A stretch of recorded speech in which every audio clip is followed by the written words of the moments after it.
ناظرین محترم، السلام علیکم ورحمۃ اللہ وبرکاتہ۔ اعوذ باللہ من الشیطان الرجیم، بسم اللہ الرحمن الرحیم۔ آپ جہاں پر بھی موجود ہیں، اللہ رب العالمین آپ کو حفظ و امان میں رکھے۔ اللہ پاک پاکستان کے لیے، پاکستانی قوم کے لیے، امت مسلمہ کے لیے اور خصوصاً ہمارے فلسطینی بھائی، ان کے لیے اللہ پاک اپنی رحمتوں والے اور برکتوں والے اور آسانیوں والے فیصلے فرمائے۔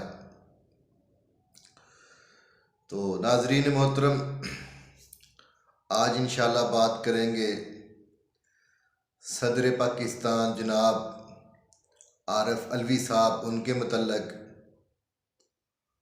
اور ان کے اوپر جو ان کے بیٹے پر الزامات لگ رہے ہیں ان کے اوپر، اور عمران خان صاحب کیا ان کو کوئی ریلیف مل سکتا ہے، اس کے اوپر بات کریں گے۔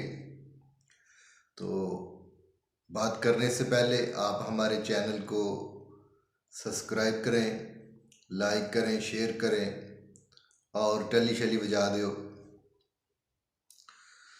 تو جی ناظرین محترم، جیسا کہ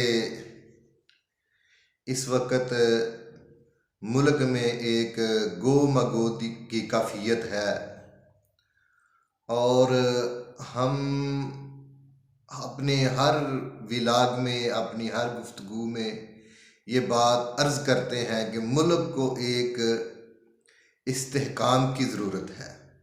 تو اس کے لیے سب سے پہلے تو سیاسی استحکام چاہیے، اور اس کے بعد معاشی استحکام جو ہے نا وہ ممکن ہو سکتا ہے۔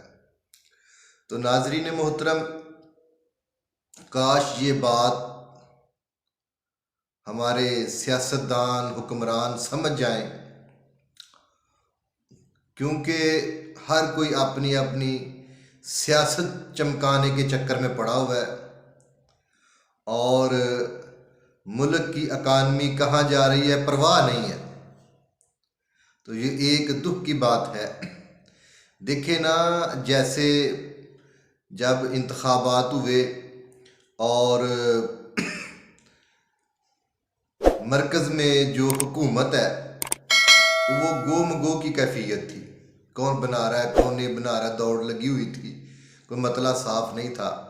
تو آپ دیکھیں اس وقت سٹاک مارکیٹ کے ساتھ کیا ہو رہا تھا، اور جب حکومت کا اعلان ہو گیا کہ کون کون سی پارٹی مل کے حکومت بنائے گی، رات 12 بجے کے قریب اعلان ہوا، اور صبح آپ جا کے دیکھیں کہ اس اسٹاک مارکیٹ میں بہت بہتری آ گئی، اور ہماری اسٹاک مارکیٹ ہے وہ دن بدن اوپر جانی شروع ہوگی، کیونکہ جو گو مگو کی کیفیت تھی وہ ختم ہوئی ہے۔ اور اب عارف علوی صاحب، انہوں نے ایک گو مگو کی کیفیت میں ملک کو ڈال دی ہے۔ تو اگر عارف علوی صاحب قومی اسمبلی کا اجلاس نہیں بلاتے تو کیا ہوگا؟ تو ناظرین محترم، آپ جانتے ہیں کہ جب میاں شہباز شریف صاحب تحریک عدم اعتماد کے بعد وزیر اعظم منتخب ہوئے تھے، تو عارف علوی صاحب نے ان سے حلف نہیں لیا تھا، تو کیا ہوا تھا؟ وہ وزیر اعظم منتخب نہیں ہوئے تھے، وہ جناب صادق سنجرانی صاحب جو اس وقت پارلیمنٹ کے چیئرمین تھے، انہوں نے حلف لے لیا۔ اور اس کے بعد جناب جب پنجاب حکومت کی باری آئی تو اس نے کہا میں حلف نہیں لوں گا، تو کیا ہوا؟ حلف نہیں ہوا، حلف تو ہو گیا۔ اور جب وہ بلاول بھٹو صاحب کابینہ وہ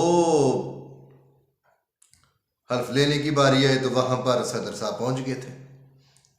تو بہرحال یہ ایک میں سمجھتا ہوں قانونی پروسیس ہے، اور بہتر تو یہی تھا کہ آئین اور قانون کے تابع رہتے ہوئے صدر عارف علوی صاحب جو ہیں وہ اجلاس بلاتے، اور اس جو قانونی کارروائی ہے اس کو مکمل کرتے، حکومت جو نا اس کو بننے دیتے۔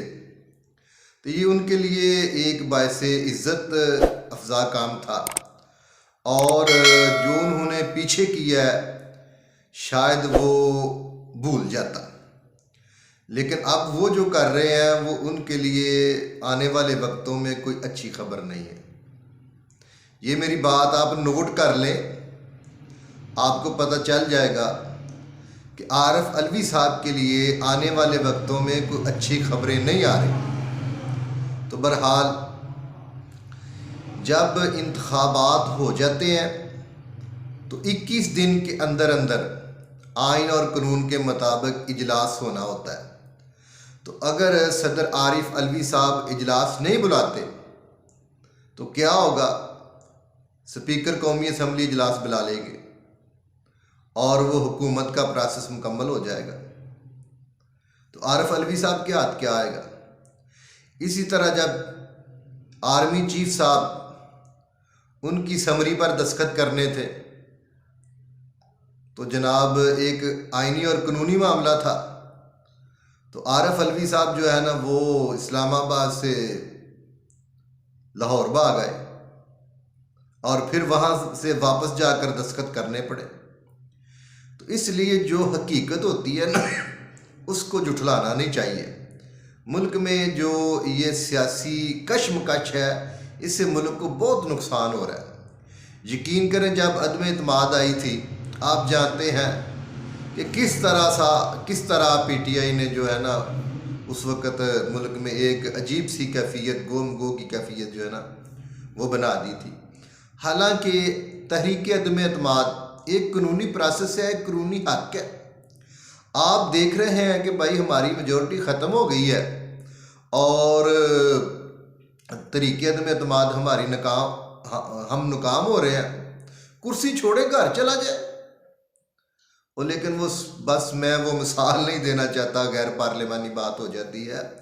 تو بہرحال بھائی کچھ نہیں ہوگا، اگر وہ اجلاس بلاتے ہیں تو ان کی عزت افزائی ہے، اگر وہ اجلاس نہیں بلاتے تو اجلاس ہو جائے گا اور حکومت جو ہے نا وہ انشاءاللہ بنے گی۔ اس لیے میں عرض کرنا چاہتا ہوں کہ سوشل میڈیا پہ جو گم گو کی کیفیت اور اس بات کو اچھالا جا رہا ہے، ملک میں انتشار کی صحافت اور سیاست کی جا رہی ہے، تو میں آپ کو یہ عرض کرنا چاہتا ہوں کچھ نہیں ہوگا، حکومت اپنے ٹائم پر انشاءاللہ الرحمن بنے گی۔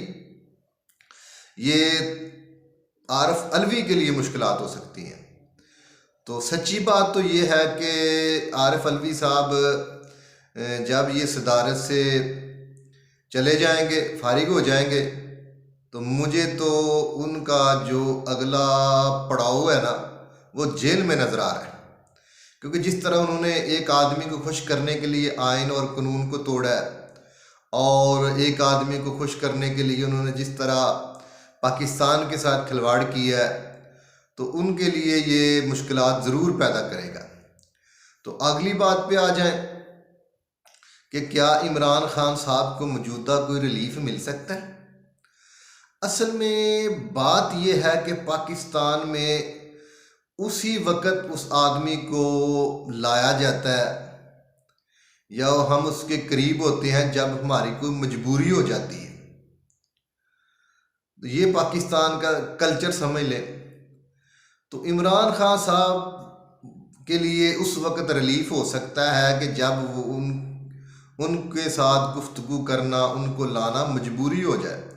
مثال کے طور پر اگر یہ جو سیٹ اپ حکومت کا نہیں چلتا، ناکام ہوتا ہے، ان کا اتحاد نہیں چلتا، تو میرے خیال میں آئندہ کے لیے جو ہے خان صاحب سے گفتگو کرنا اور خفیہ طاقتوں کے مذاکرات کرنا شاید مجبوری ہو جائے اور خان صاحب کے لیے کچھ ریلیف پیدا ہو جائے، یا بیرونی طاقتوں سے کوئی ایسی مجبوری آ جائے کہ خان صاحب سے بات کرنی پڑے، تو تب ہی ایسا ممکن ہو سکتا ہے۔